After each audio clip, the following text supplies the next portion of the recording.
જય શ્રી રામ, જય શ્રી રામ, જય શ્રી રામ. અત્યારે હોળિકા દહનનો પ્રોગ્રામનો ખૂબ સરસ તૈયારી છે. તો આપણા વડીલો અત્યારે હાલ બેઠા છે. આજે તારીખ છે 2/3/2026.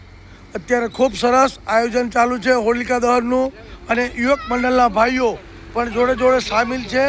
અને જે આ ખાડો ખોદ્યો છે એની અંદર આપણે આ માટલું મેલશું, એ માટલા નીચે 4 લાડવા મેલશું.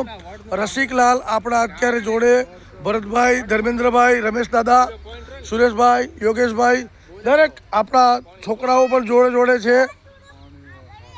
ખૂબ સરસ રીતે અત્યારે વડીલોના કહેવા પ્રમાણે લાડવા ગણતરી કરી અને વરસાદનો વર્તારો થાય તો એના માટે આપણે લાડવા મેલ્યા છે. અપ્પાલી સાઈડ આંગળી કરજો, મોટા શરૂઆત કરો ત્યાંથી. રસિકલાલ, સુરેશભાઈ બેઠા છે ઘંટી બાજુ આપણી આ ઘંટી દેખાય બાજુ, તો એ બાજુ ઉત્તર છે, ઉત્તરનો અષાઢ. ચાલો બીજા નંબરમાં પ્રભુ ઉગમણી લાઈન એટલે પૂર્વનો રમેશ દાદા શું નામ કર્યું? પૂર્વમાં શ્રાવણ, દક્ષિણમાં ભાઈ શું દક્ષિણમાં શું નામ રાખ્યું પ્રભુ?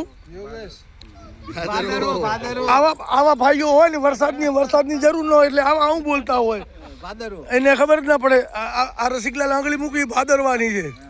દક્ષિણમાં ભરતભાઈ, પશ્ચિમમાં તમે ઉભા છો તો પશ્ચિમમાં શું આવ્યો પ્રભુ નામ? આ રસિકલાલ આંગળી મૂકી જાય. આસો સાંભળાય ઓછું એવું લાગે કાનમાં હાળી ગાલે રહ્યા. આ રસિકલાલે જે હાથ મૂક્યો છે ને એ આસો મહિનો છે પશ્ચિમમાં. તો ઉત્તર, દક્ષિણ, પૂર્વ અને પશ્ચિમ. તો ઉત્તરમાં અષાઢ, પૂર્વમાં છે શ્રાવણ, દક્ષિણમાં છે ભાદરવો અને પશ્ચિમમાં છે આસો. આવી રીતે 4 લાડવા મૂક્યા છે. આપણે હિન્દુ પરંપરા રીતે, અદલપુરાની પરંપરા રીતે આપણે અંદર લાડવા મૂક્યા. એની ઉપર આપણે માટલું મૂકશું અને માટલું મૂકીને કાલે સવારે આપણે જ્યારે જોશું હોળિકાનો, જે ઠંડી હોળિકા થાય ત્યારે માટલું બહાર કાઢીને 4 લાડવાનું કઈ રીતનું શું છે વાતાવરણ, એના ઉપર આપણે વરસાદનો વર્તારો જોતા હોઈએ છીએ. તો ખૂબ ખૂબ ધન્યવાદ.